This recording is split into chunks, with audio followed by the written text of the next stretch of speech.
सुप्रभात बच्चों, वित्तीय साक्षरता के नए पाठ में आपका स्वागत है। पिछले पाठ में हमने वित्तीय साक्षरता से जुड़ी 3 आवश्यक अवधारणाओं के बारे में सीखा था। क्या आप ये अवधारणा बता सकते हैं? मैडम, हमने सीखा था कि ये अवधारणा आय और व्यय, आवश्यकताएं और आकांक्षाएं, बचत और बजटिंग हैं। बहुत अच्छे गौरी। धन्यवाद मैडम। मैंने सीखी हुई चीजें अपने परिवार को भी बताई थी और वो सब कुछ सुनने के बाद बहुत प्रसन्न हुए थे। पाठ में सीखी हुई चीजों को जानकर उन्हें भी बहुत लाभ हुआ। बच्चों, आप सभी को गौरी की तरह अपने परिवार के सदस्यों के साथ इस प्रोग्राम में सीखी हुई बातें साझा करनी होंगी। अब तक आपने बचत करने और उससे जुड़े लाभों के बारे में सीखा है। इस पाठ में बचत के बारे में सीखे हुए बिंदुओं का दोहरान करने के बाद बैंकिंग के बारे में विस्तार में चर्चा करेंगे। हम बैंक के कार्यों और उसके द्वारा दिए जाने वाले आवश्यक साधनों के बारे में सीखेंगे। आज हम बैंक में खाता खोलने के बारे में सीखेंगे। इसके साथ साथ हम खाते में पैसे जमा करने और खाते से पैसे निकालने के बारे में भी सीखेंगे और ब्याज, फिक्स डिपॉजिट और रिकरिंग डिपॉजिट के बारे में भी चर्चा करेंगे। आइए हम इस चैप्टर का आरंभ एक कहानी के साथ करते हैं। गर्मी के मौसम का एक सुंदर दिन था। एक टिड्डा दिन की सुंदरता और हरियाली का आनंद ले रहा था। वो एक पौधे पर गाता, दूसरे पौधे पर खेलता, सोचता, दिन कितना अच्छा है, मौसम कितना सुहाना। इन अटखेलियों के बीच में उसकी नजर पास से गुजरते एक चींटी पर पड़ी। चींटी की पीठ पर एक बड़ा सा पत्ता था, जिसे वो अपने घोंसले में वापस ले जा रही थी। टिड्डे को ये देखकर बड़ी हैरत हुई। उसने चींटी से कहा, तुम चींटियां हर समय सिर्फ काम करती हो। मौसम कितना अच्छा है, पर तुम उसके मजे लेने की जगह काम करती जा रही हो। मुझे देखो, इस सुहाने मौसम का मैं ही सही तरह से आनंद उठा रहा हूँ। तुम्हें मुझसे कुछ सीखना चाहिए। मैं आने वाले सर्दी के महीनों के लिए खाना जमा कर रही हूँ, चींटी ने बताया। तुम्हें भी सर्दी के लिए तैयारी कर लेनी चाहिए। अगर अभी बचत नहीं करोगे तो सर्दियों में क्या खाओगे? जब खाने को कुछ नहीं मिलेगा तो अपने परिवार को क्या खिलाओगे? उसकी ये बात सुनकर टिड्डा खूब जोर जोर से हंसने लगा। तुम सिर्फ बेकार की चिंता करना जानते हो। आसपास देखो, कितना कुछ है खाने को। ये सब अचानक से सर्दियों में गायब नहीं होने वाला।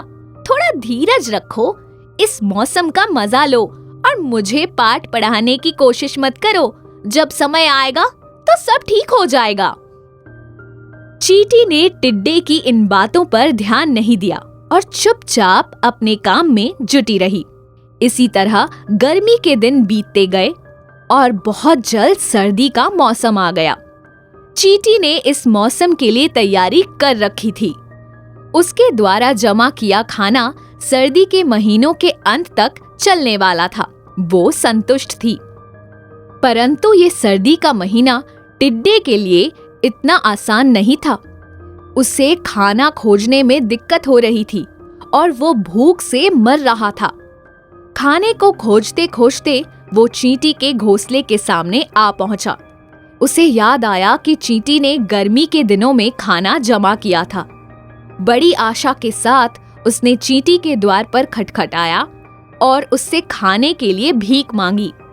चींटी उस समय खाने के सामान की ही जांच कर रही थी।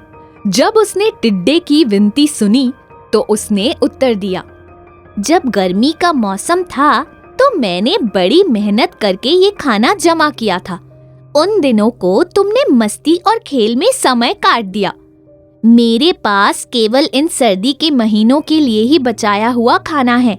मैं तुम्हें थोड़ा सा दे सकती हूँ, पर तुम्हारे लिए मैं अपनी सर्दियों को भूखे पेट नहीं काट सकती। ये कहते हुए चींटी ने टिड्डे को कुछ भोजन दिया और टिड्डा अपने रास्ते चल पड़ा। पूरी सर्दी टिड्डे ने भूख और पीड़ा में काटी।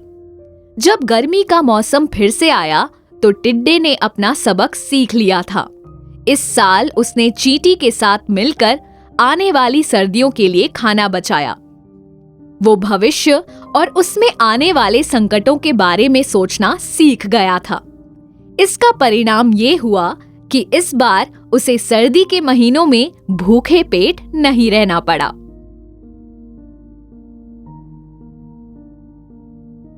बच्चों, अब आप मुझे ये बताएं, चींटी और टिड्डे की कहानी से आपको क्या सीख मिली? क्या आपको लगता है कि पैसे बचाना आवश्यक है? पहला उत्तर, हाँ, मेहनत करके आने वाले दिनों के लिए पैसे बचाना आवश्यक है। पैसों की बचत करने से हम भविष्य की मुश्किल परिस्थितियों का हिम्मत से सामना कर सकेंगे। दूसरा उत्तर, नहीं, लोगों को अपने मुताबिक काम और आराम करना चाहिए।